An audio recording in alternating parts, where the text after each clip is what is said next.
Bienvenido al canal de la Primera Iglesia Bautista de San Salvador. Esperamos que seas edificado a través del mensaje que estás por escuchar. Recuerda visitar nuestro muro en Facebook para que conozcas más acerca de nuestras actividades. También puedes escribirnos a nuestro correo electrónico. Será un placer saber de ti. Dios te bendiga.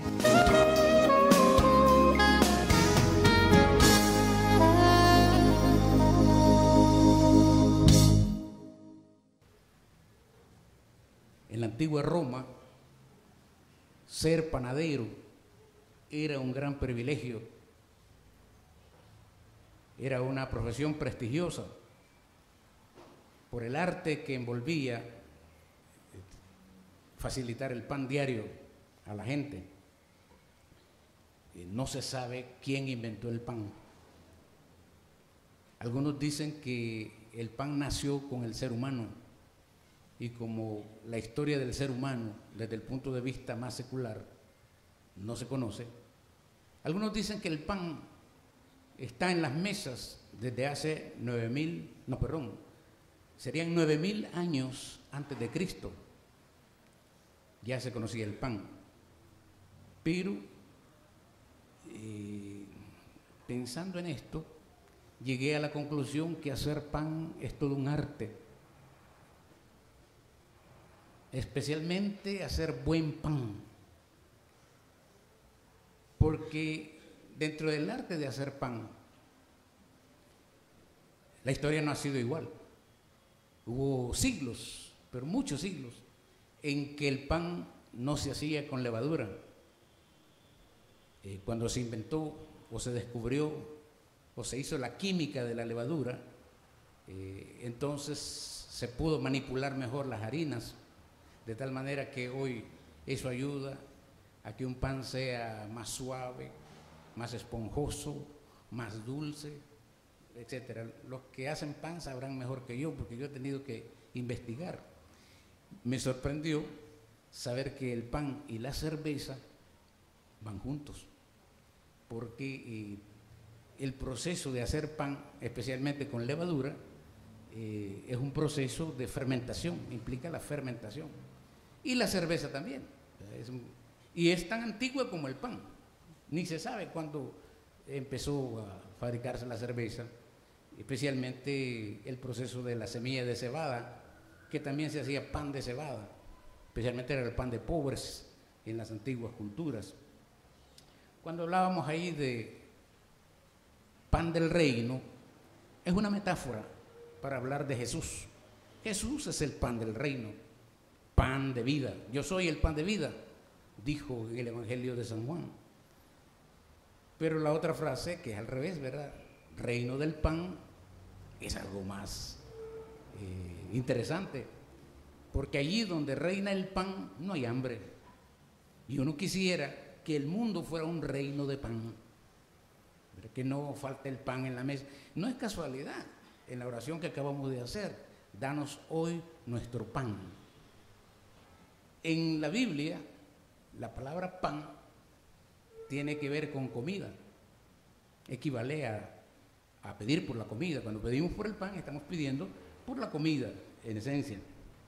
Que me gustaría poder hacer un recorrido en los 3 capítulos de Marcos, capítulo 6, capítulo 7, capítulo 8, que es más o menos el contexto del párrafo que he escogido para esta mañana. Curiosamente, ahí el pan, bueno, en todo el Evangelio de Marcos quizá, el pan se menciona 30 veces y comer otras tantas, pero solo en esta sección, capítulos 6, 7 y 8, que le llaman la sección del pan, así se le llama, a esta sección por la cantidad de veces en que está mencionado o implicado el pan. Más importante que eso, sí quisiera yo, en este poquito tiempo, hay unas cosas que hay que entender cuando uno abre la Biblia, que han de servir para toda la vida, porque sirven cada vez que uno lee ese texto. Por ejemplo, usted debe saber que el Evangelio de Marcos claramente tiene como propósito dar a conocer quién es Jesús. Y desde el primer capítulo dice, este es el Evangelio de Jesucristo, Hijo de Dios, punto. Si usted toma esa frase, es como que ya leyó todo el Evangelio. Pero como esa misma frase puede despertar curiosidad, la pregunta no hace, ajá, ¿y entonces quién es este Hijo de Dios? Y usted entonces tiene que leer los 16 capítulos de Marcos, y llegando al capítulo 16, que es el último, ahí va a encontrar usted el relato de aquel centurión que después que Jesús hubo expirado y las señales que acompañaron la crucifixión de Cristo, el hombre cayó de rodillas, siendo un romano pagano, y exclamó, verdaderamente, este es el Hijo de Dios. Eso no está ahí por casualidad. Esa es la imagen de un pagano haciendo profesión de fe.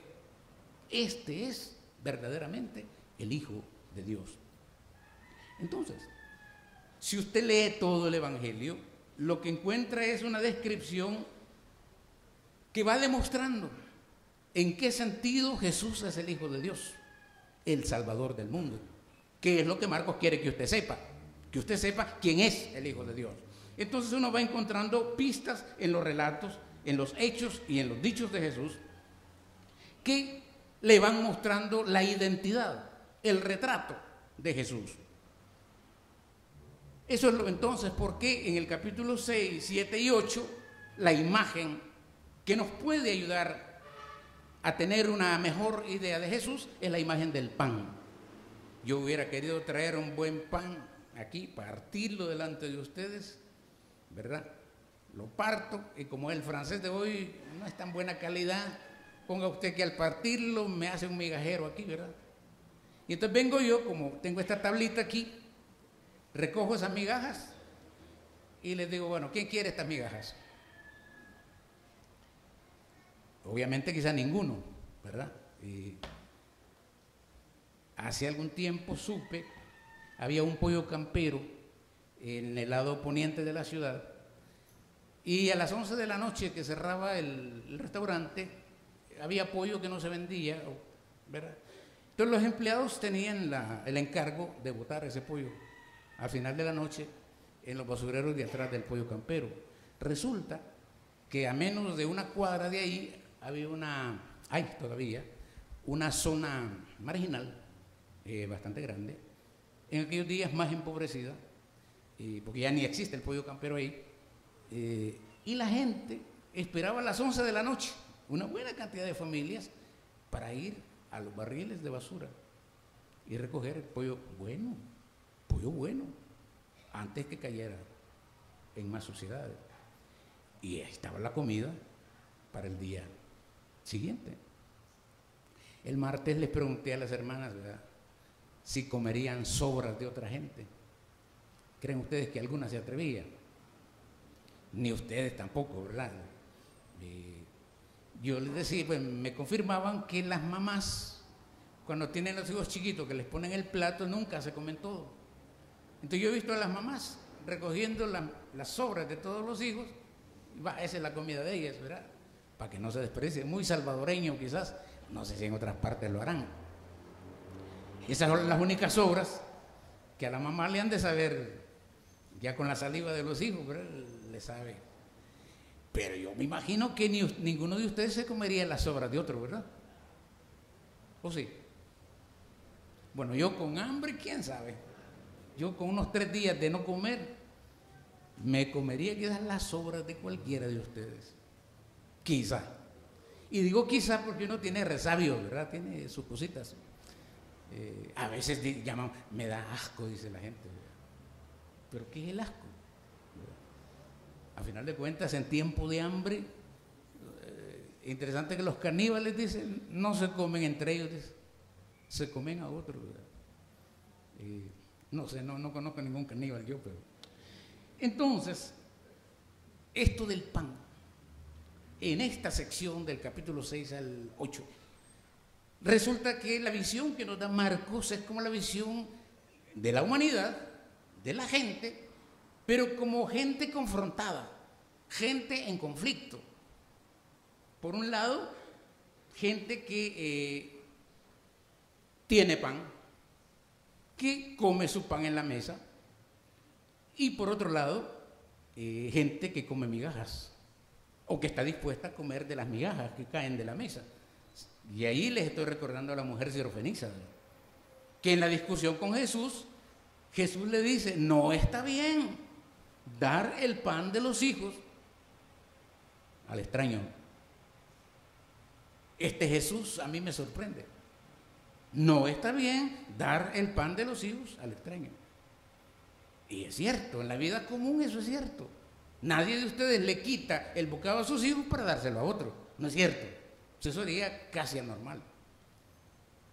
Y la mujer, muy sagazmente le dice, ajá, pero resulta que los perrillos comen, y Jesús mismo les dice eso, hasta los perrillos comen de las migajas que caen debajo de la mesa. Ahí está el conflicto.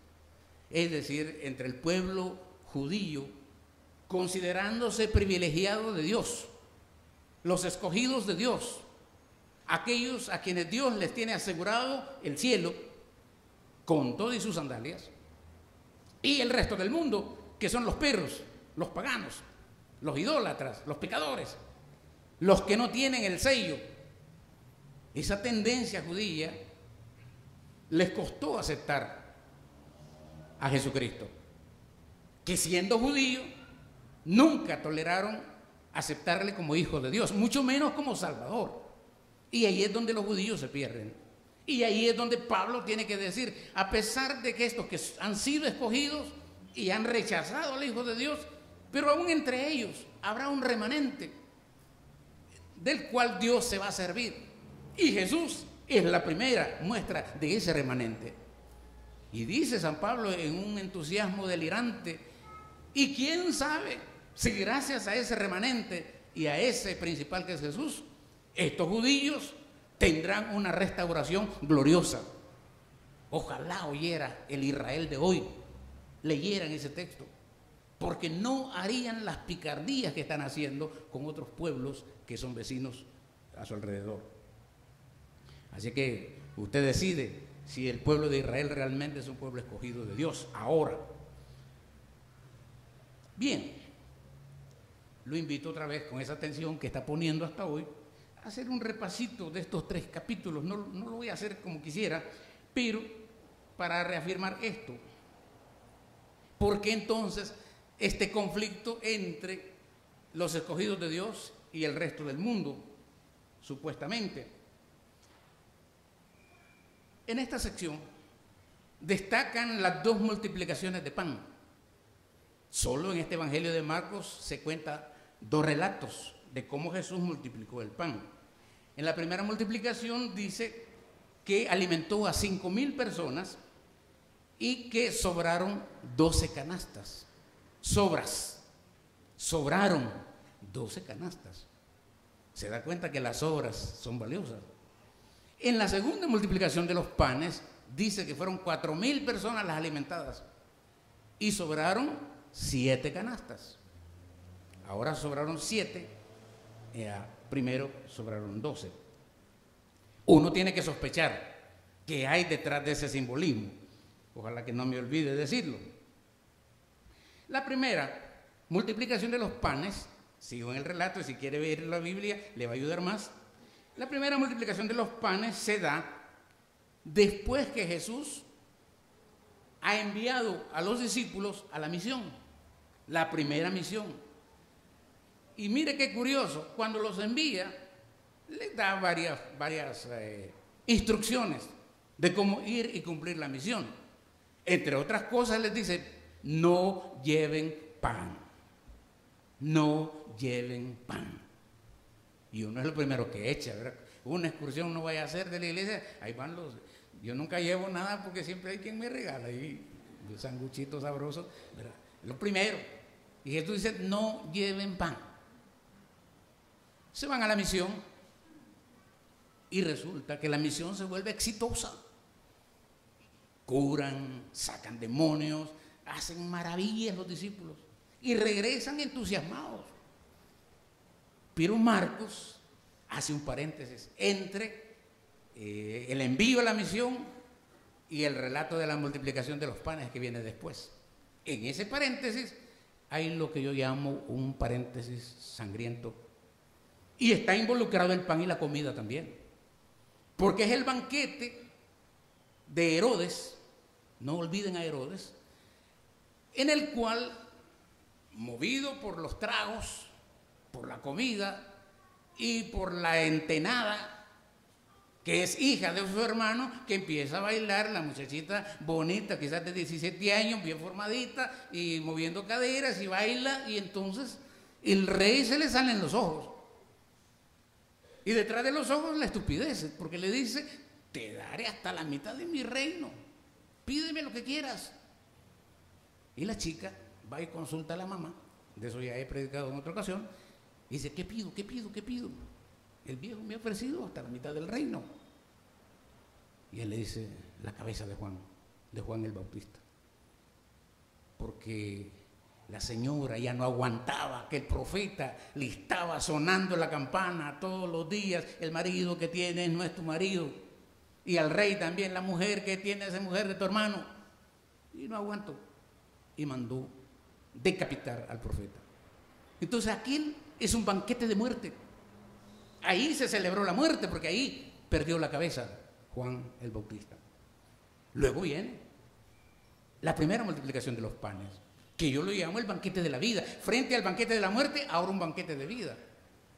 Y los detalles no los voy a contar porque no es ese el objetivo, pero solo para señalar, porque es parte de este marco, cómo las multitudes, dice, después de la exitosa misión de los discípulos, persiguen a los apóstoles por todos lados y a Jesús. Y dice ahí, los perseguían por todas partes, de día y de noche, por la costa del mar de Galilea, que no tenían ni tiempo para comer. Otra vez el pan y la comida. No tenían ni tiempo para comer. Y entonces Jesús, comprensivamente, les dice a sus discípulos, métanse a la barca y vámonos, casi huyendo de la gente. Y aprovechan la hora oscura y se van. La gente, al no ver ni a discípulos ni a Jesús, van buscando, y mientras ellos cruzan a la otra orilla, los van a encontrar a la otra orilla de todos modos. El relato sería interesante destacar en la primera multiplicación de panes que Jesús dice, tengo compasión por esta gente, porque están sin comer. Tienen 3 días de estar conmigo y no han comido. Y Jesús les dice, denles ustedes de comer a los discípulos. Y entonces los discípulos dicen, pero maestro, estamos en el desierto. ¿Quién podrá proveer comida para tanta gente hambrienta? Jesús les dice, bueno, la preocupación que tengo es que si van a su casa, se van a desmayar. ¿Tienen algo?, pregunta Jesús. Y ellos dicen, sí, 5 panes. Tenemos 5 panes. A mí me llamó la atención esa respuesta. ¿Por qué? Porque cuando fueron a la misión les dijo, no lleven pan. Y ahora les pregunta, ¿tienen pan? Sí, dicen, tenemos 5 panes. Entonces digo, no le hicieron caso a su maestro, porque tienen 5 panes. Y el resultado es que en esta primera multiplicación hay una discusión, también otro pasaje ahí, en que Jesús discute con los fariseos, y dice ahí que los fariseos no comen pan, sino se lavan 7 veces las manos. Miren qué contradicción. Y Jesús lo que hace es purificar el pan, porque la discusión de Jesús dice, mire, no le hagan caso a esto, ¿verdad? Lo que contamina al hombre no es nada externo, lo que contamina al hombre es lo que tiene adentro. Entonces, de esa manera Jesús santificó, bendijo el pan frente a la actitud de los fariseos que dicen, no, nosotros no comemos, y mucho menos comemos pan, ni lo tocamos si antes no nos lavamos las manos. Por eso se ven cómo el pan y la comida está metido en todo esto. Jesús declara, capítulo 7, versículos 1 al 23, que todos los alimentos son puros. Y más adelante viene el encuentro con la mujer sirofenisa, mujer pagana. En todos estos capítulos es interesante que los encuentros más connotados que usted encuentra ahí son tres. Un sordomudo pagano a quien Jesús sana. La mujer sirofenisa con una hija enferma que no está ahí, pero que Jesús también la sana. Y el otro caso también de otra curación de un ciego a quien Jesús le devuelve la vista, pagano también. Entonces, no es sospechoso que en estos tres capítulos, en Galilea, Jesús está tratando de bendecir a los paganos, a los que no son escogidos, a los que comen de las migajas que caen debajo de la mesa, a los perritos, a los perros, a los perrillos.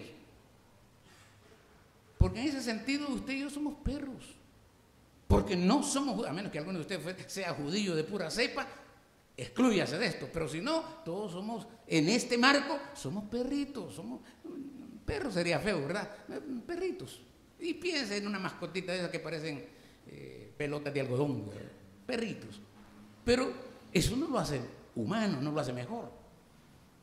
Y en esta discusión con la mujer y el pan, la mujer casi sale diciendo, ese pan también es para los que no lo merecen, para los que están destituidos, para los que no tienen oportunidad. Ese es el pan, aunque sea migajas. En el versículo 8, que es donde el texto empieza, dice, estoy ya en la segunda multiplicación de los panes, que es el tema de hoy, dice, como había una gran multitud, y subraya esto, no tenían que comer.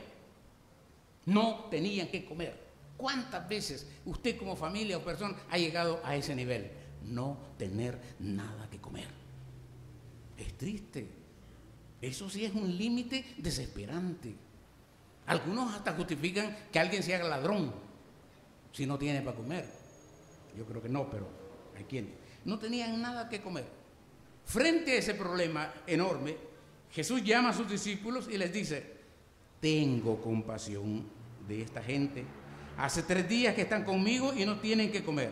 Y si los envío en ayunas a sus casas, se desmayarán en el camino, pues algunos de ellos han venido de lejos.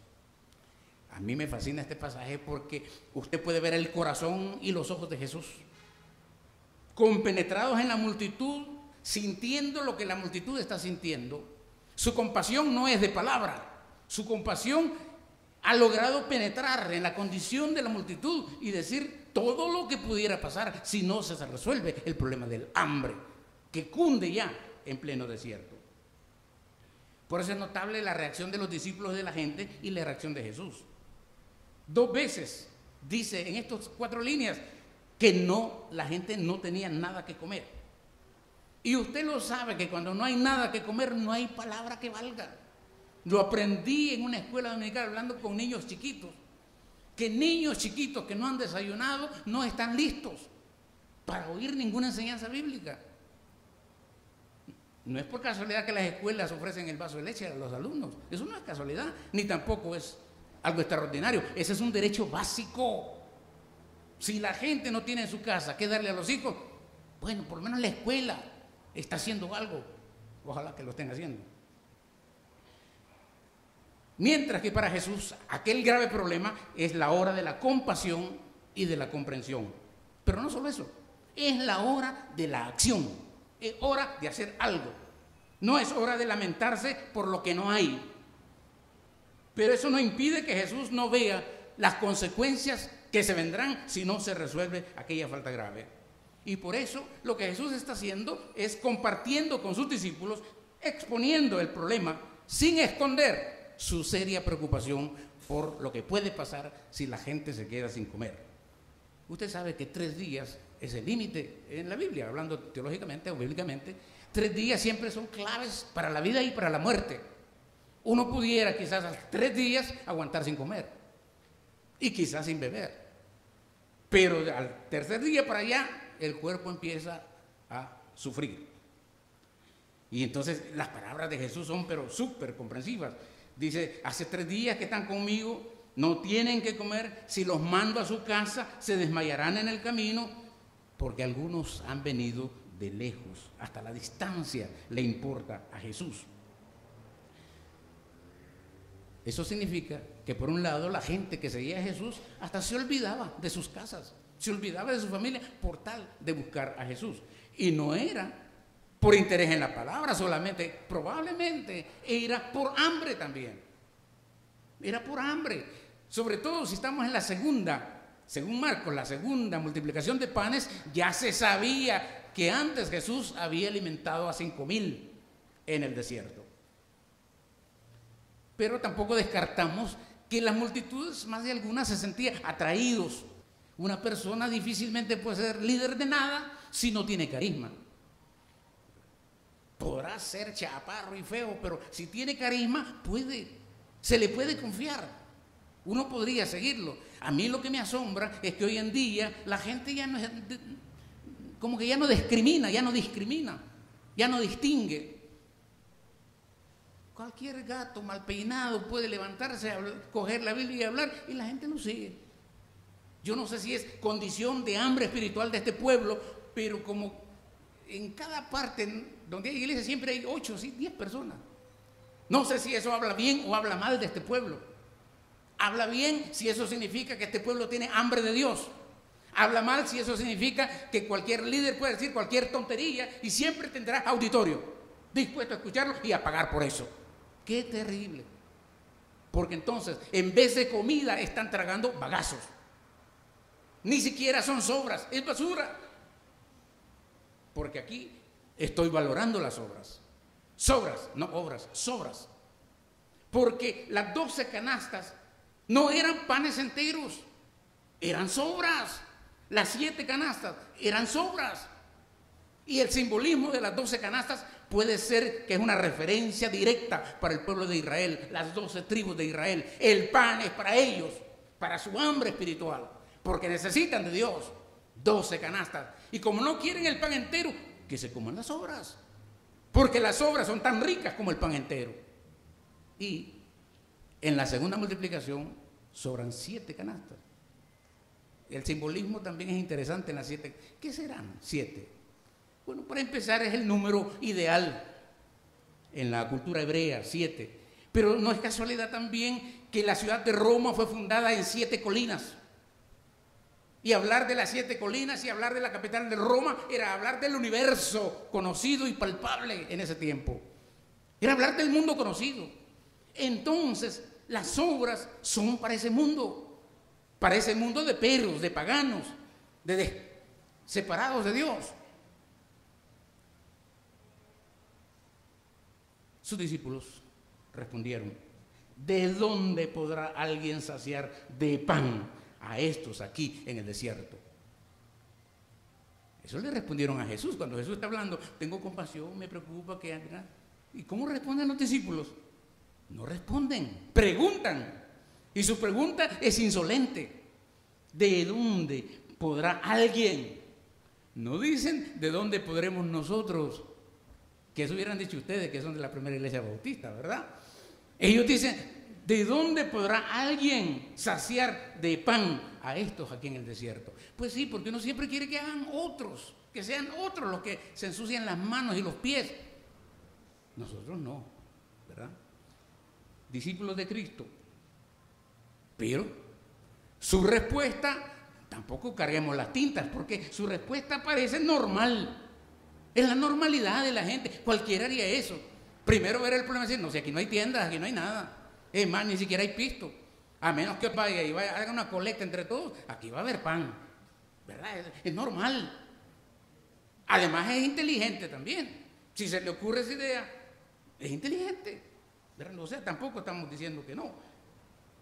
Lo que estamos diciendo es que no se incluyen personalmente en la solución. Es que es bien fácil que otros arreglen, que otros hagan. Este país a mí me parece que nunca va a desarrollar porque la actitud de su pueblo es esa, que otros hagan. Si es que yo ya me voy a morir y estoy seguro que la basura va a ser desde el que va en un Mercedes-Benz hasta que va con la carretilla vendiendo fruta, todo va a las alcantarillas. Ustedes no saben cómo me duele el estómago todos los días ver ahí en la entrada la cantidad de plástico, papel y cosas que la gente bota. Y digo, ni que pusiera un barrilón yo, la gente siempre votaría afuera. ¿De dónde podrá alguien? Otro, no yo, otro. ¿Es que malentendieron la cosa? ¿O es que no estaban entendiendo? ¿O es que Dios, como parece ser, en su santa voluntad a veces cierra los ojos del que mira para que no mire, cierra los oídos del que oye para que no oiga, tupe el cerebro de los que tienen para que no entiendan? No lo digo yo, lo dijeron los profetas, lo dijo Jesús y lo repite San Pablo, que en la paciencia de Dios muchas veces es impaciencia, porque oyendo los sermones no los entienden, oyendo con claridad las enseñanzas no las aplican. Menos mal que a ustedes no les pasa eso. Alguien que lo haga. No les pasa en la cabeza que la demanda de Jesús es un problema planteado para ver quién dice yo voy, yo busco, yo quiero. Quizás están pensando más en cómo resolver de manera tradicional. Quizás con razón también. El problema no era chiquito. Y yo confieso que pecador me confieso, ¿verdad? Muchas veces ante un problema grande, que yo lo veo tan grande, ¿y yo qué voy a hacer? ¿Y quién soy yo para hacer algo? Probablemente eso también nos afecta mucho si nos paralizamos. Y nunca nadie hace nada. Cuando un problema es grande, por lo menos hay que intentar. Como decían aquellos, ¿verdad? Si estás viviendo en oscuridad, mejor encender un fósforo en vez de maldecir la oscuridad. Y oigo, todos los días oigo personas que frente a problemas enormes dicen, no, es que no es tan fácil. Me han dicho muchas veces, no, es que es difícil, es que eso es difícil, que es lo mismo, ¿verdad? De manera como lo diga, es lo mismo. No es que no es tan fácil, casi que están diciendo, es que yo no puedo, es que yo no soy la persona. Viene la razón de Jesús. Él les preguntó, ¿cuántos panes tenéis? Entonces ellos dijeron, 7. Entonces mandó que la multitud se recostara en tierra, tomó los 7 panes y habiendo dado gracias, los partió y dio a sus discípulos para que los pusieran delante. Y los pusieron delante de la multitud y tenían además unos pocos pececillos. Los bendijo y mandó que también los pusieran delante. Pero me da la impresión que no le sirvieron el plato a cada uno. No fue eso. Lo que fue es que pusieron lo que los discípulos tenían en la mesa, al frente. Y eso fue despertando el switch o el apagador del egoísmo, de la codicia, de la seguridad personal. Yo traje, pero para mí. Verá, yo soy previsor. ¿Usted por qué no trajo? Ahí vea cómo se remienda. Entonces dice el texto que pusieron al frente de la mesa. Lo pusieron al frente. Y empezaron a... Entonces el milagro como que no es tan mágico en ese sentido. El milagro es desenrollar la personalidad egoísta, cerrada, la personalidad que no comparte, la personalidad que no participa, para entrar en esta vida de comunidad. Por eso es que los católicos y los anglicanos, me imagino también, don Tony, que cuando hablan de este texto bíblico, hacen memoria de la Eucaristía, de la Cena del Señor, especialmente en este acto de partir el pan y repartirlo. Y es linda la imagen porque si recuerda que si Jesús es el pan del reino, fue partido por nosotros, entregado como pan sacrificado, y por las migajas muchos de nosotros hemos llegado a ser salvos. Hemos llegado a encontrar el sentido de la vida gracias a las migajas de las que hemos comido. Porque hay que decirlo, en realidad fue enorme el trabajo que los misioneros hicieron, pero después de todo fueron migajas. Migajas ricas, migajas que nutrieron la fe de este pueblo y que está dando resultados por muchos lados. Así que Cristo es el pan del reino, símbolo de vida, de entrega, de compartir generosamente con los que no tienen el pan, tanto material como el pan espiritual que uno sí tiene. Y cierra el pasaje diciendo el versículo 8, comieron y se saciaron y recogieron pedazos que habían sobrado 7 canastas. Los que comieron eran como 4,000 y los despidió. Ahora sí, barriga llena, corazón contento. Entrando en la barca con sus discípulos, se fue a otra región. O sea, hubo milagro. Todos comieron. Igual que a la mujer sirofenisa, cuando ella misma discutiendo con Jesús, le dice una cosa con chanfle al mismo Jesús, ¿verdad? Porque él le dice, sí señor, pero los perrillos debajo de la mesa comen de las migajas. Ella está reconociendo, yo no merezco, estoy debajo de la mesa. Y debajo de la mesa, estar debajo de la mesa es reconocer que por encima de ella estaba el pan de Dios, la ley de Moisés, toda la religiosidad, la piedad judía y todo lo que ustedes quieran en favor de los israelitas. Y a ella como pagana, que no merece nada, tiene migajas que le sirven a ella para encontrar nueva vida. Entonces, dice tanto en el caso de ella como en el caso de la multiplicación de los panes en las dos, y se saciaron. Últimamente yo no me sacio, no porque me quede con hambre, sino porque decidí no llenarme la panza para que no me crezca, ¿verdad?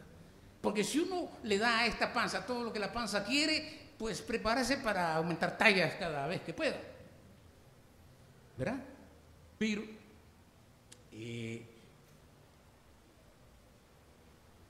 saciarse es que sí, se quedaron satisfechos.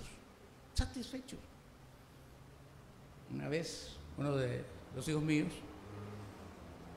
hasta me da pena contar eso, me da pena realmente, me invitaron a llaman una churrascaría, ¿verdad? Churrascaría son palabra brasileña o portuguesa para hablar de donde venden carnes, ¿verdad? Carnes del tamaño que usted quiera y de la delicia que usted quiera. Y se caracterizan porque usted tiene un horno en medio donde ahí están asándose todos los bifes que usted quiera, pero los exagerados hasta me trajeron una varita con corazones de pollo, ¿verdad? Y ahí yo cogiendo corazoncitos de pollo, una delicia. Pues les confieso que ese día pequé, me cayó el pecado de la gula. Pues si el plato valía un montón de pisto, ¿verdad? Entonces, bueno, por lo menos si me voy a morir contento, y casi me muero, por eso me da vergüenza decirlo, pero juré que nunca más iba a comer carne, y sí comí, pero lo que quiero decir, eso es más que saciarse, eso ya es gula, ¿verdad? Pero aquí quedaron satisfechos, la palabra sería satisfechos, con satisfacción, y la pregunta nuestra aquí es, ¿usted vive satisfecho? ¿Está usted realmente viviendo satisfecho con el pan que Dios le da? Y no me refiero a lo que usted come, me refiero al pan espiritual también. Es decir, el alimento espiritual que significa su relación con Cristo, su lectura de la palabra, su vida de oración, su convivir con los demás hermanos. Es gozoso, lo llena. Es decir, cuando usted sale de este templo por esas rejas, usted sale pletórico de un júbilo que usted no entiende. Hoy me encontré con la comunidad, hoy encontré a mis hermanos. Quizás no, confesemos, quizás no, pero debe ser. Así que, fíjense, le hago un resumen. En la primera multiplicación sobraron 12 cestos, aquí 7. En la primera había 5,000 comensales, aquí 4,000. En la primera había 5 panes y 2 peces, aquí 7 panes y algunos pececillos, dice Marcos. Y todavía hay algo más que notar. De las 2 multitudes que han sido alimentadas en las 2 multiplicaciones, ninguna tuvo acceso al pan entero, sino a pedazos, a migajas. Porque lo que Jesús da es un pan partido. Su propia vida fue partida para beneficio de nosotros. Así que de aquí en adelante juremos que no vamos a despreciar ni las migajas ni las sobras, porque ahí representan también la riqueza del reino.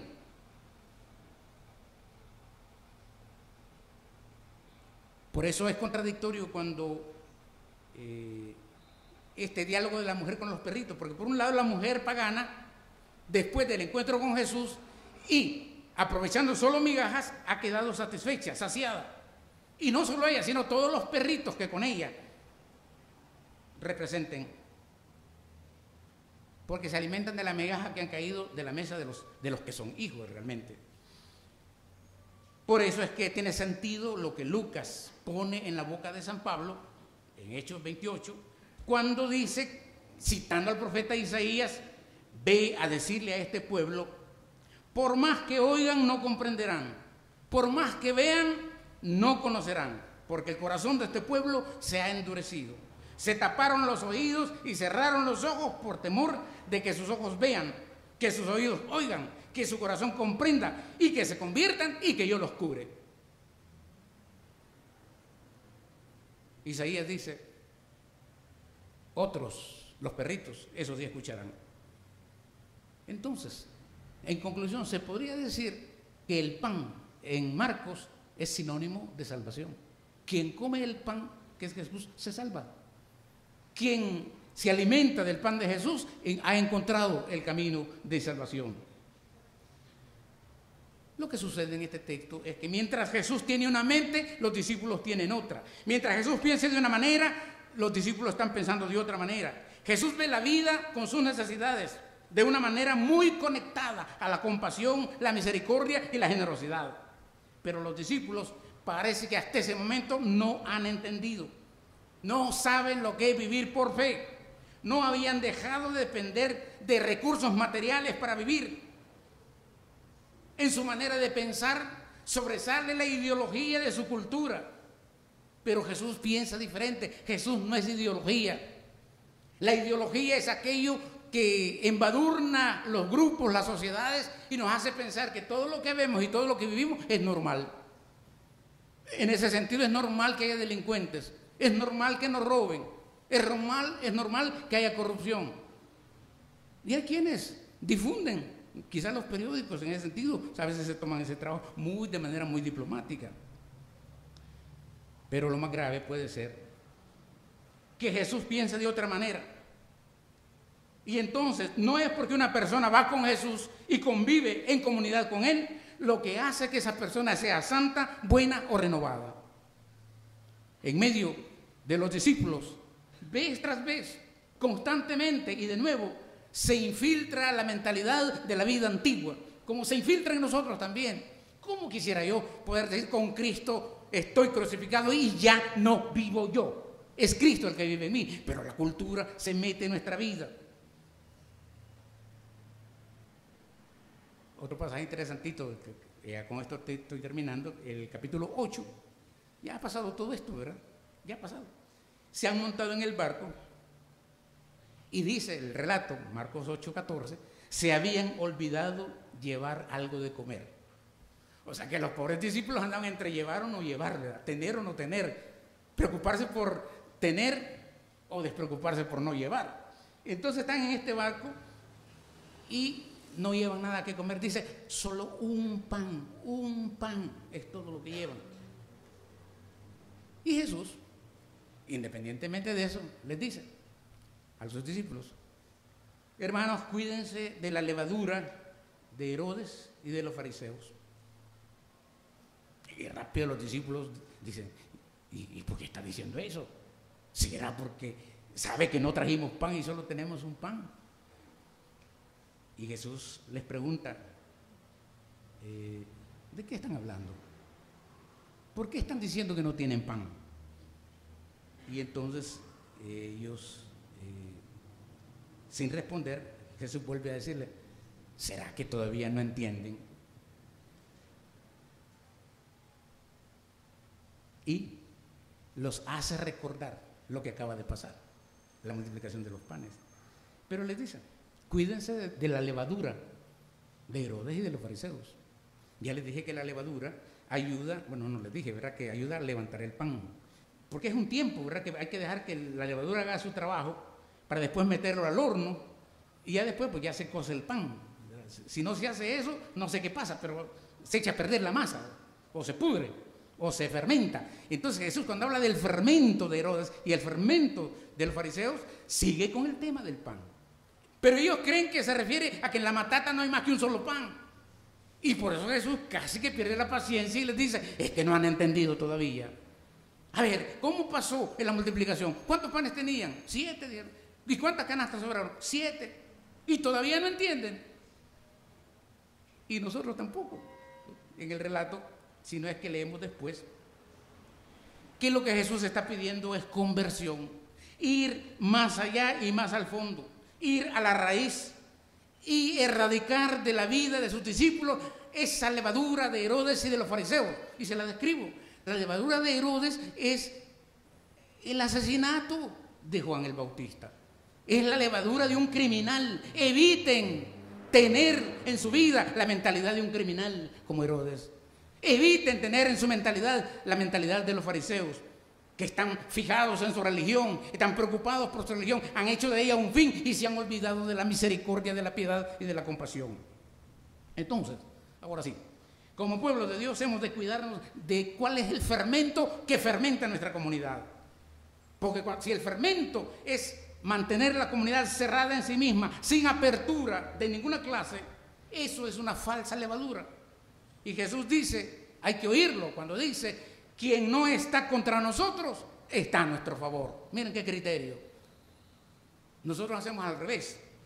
Jesús, lo que para él es importante no es si la persona es miembro o no es miembro de la comunidad. Lo que importa para Jesús es si esa persona hace o no hace un bien en la comunidad o para la comunidad.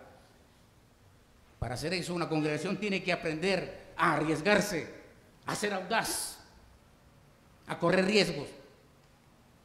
Como cuerpo de Cristo, hemos de cuidarnos del fermento del grupo que se considera superior a otros. Es un pecado capital que en una iglesia esté dividida donde hay un grupo que se siente superior a otro. Eso es anticristianismo. Eso es fermento falso. Jesús dice en el Evangelio, no sabéis con qué espíritu estáis siendo animados. Lucas 9:55. Es un contrasentido de Cristo cuando una iglesia solo piensa en ella y piensa de sí misma que es mejor que las otras iglesias. No caigamos en ese pecado. Ese pecado es de mentalidad soberbia, arrogante y prepotente, que caracterizaba a las mismas autoridades del Imperio Romano y que se infiltraba ya en la comunidad de Jesús.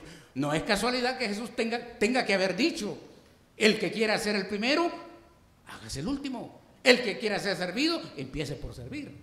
Eso no es casualidad. Eso es porque ya la comunidad estaba siendo infiltrada por la cultura del imperio. Así que, queridos hermanos, que nos libre el Señor de ser fermento de una cultura, digamos, donde se margina a los niños, a los pequeños, a los ciegos, a los mancos, a los que no tienen, a los impuros, a los inferiores, a los extranjeros, a los samaritanos, etcétera, etcétera, como pasaba. Por eso Jesús, no es casualidad tampoco, que tuvo que decir, dejen que los niños entren. El que no se haga como niño no entrará en el reino. Entonces, como en el tiempo de Jesús, hoy, yo creo que la mentalidad de un neoliberalismo en este país y en mucho del continente entero renace y reaparece en la vida de familias, individuos y personas y naciones. Y eso no da espacio a la compasión, a la fraternidad, a la generosidad, al perdón, a la reconciliación humana. La adoración conjunta, la oración fraterna, la lectura del Evangelio como grupo, como creyentes, cambia vida y cambia visión para la vida. Estamos convencidos y por eso somos tercos y seremos tercos. Aunque no haya, como dice, creo que es Habacuc, que dice, aunque no haya vacas en los corrales, palabra de Dios siempre tiene que haber. Así que no nos queda más que recordar a los 3 paganos que se favorecieron de las migajas que caían de la mesa. Y Marcos nos da a conocer que la voluntad de Dios es extender su reinado a pesar de nosotros, que la salvación es para toda persona, pero toda persona tiene que hacer decisiones personales. Aquí ni siquiera hay decisiones de familia, son decisiones personales. Todo muchacho, toda muchacha tiene que confrontarse a cuál es la dirección de su vida. Tan importante como escoger la carrera en la cual quiere trabajar, más importante es cuál es la ruta que ha escogido para su vida en la fe de Jesús. Un sordomudo, un ciego y una madre afligida, todos paganos, pero que habían oído hablar del Señor, Cuando lo encuentran, encuentran también su propia transformación. Encuentran el pan que sació el hambre existencial con la que se acercaron a Jesús. Y ese pan ha llegado también hasta nosotros. Nos ha llegado por el Evangelio, por la lectura de la palabra, por la predicación. Nunca compare usted la predicación con cualquier otra cosa. La predicación tiene su lugar. Y dice San Pablo, ¿verdad? ¿Y cómo creerán si no hay quien predique? Y nuestra predicación son las vidas de todos nosotros predicando a los que no conocen al Señor. Termino. ¿Cuál es el fermento que hoy impide la realización del Evangelio en su vida personal, en la de su hogar o en la nación? Tenemos que contestarnos. ¿De qué pan está comiendo? ¿Cuál es la nutrición que recibe de las migajas gloriosas que el Señor nos ha dado? Que Dios la bendiga.